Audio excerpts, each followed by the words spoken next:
Welcome to our channel. If you want to load data mode on Mac, follow these step-by-step instructions to ensure everything is properly configured and working smoothly.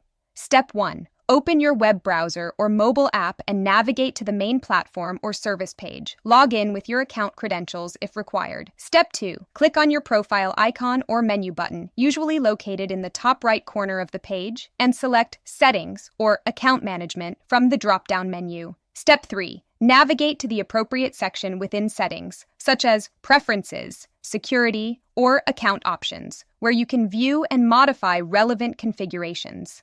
Step 4. Look for the specific option or feature you want to adjust. Click on it to access the detailed settings page. Step 5. Make the necessary changes by toggling switches, selecting options from drop-down menus, or entering required information in the provided fields.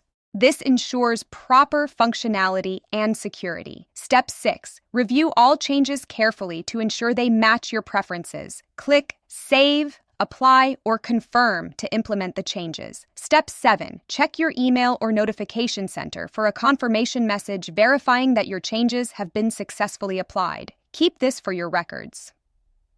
Step 8. Log back into your account to verify that all changes are active and functioning as expected. Test the feature to ensure it works properly. Don't forget to like this video and subscribe to our channel.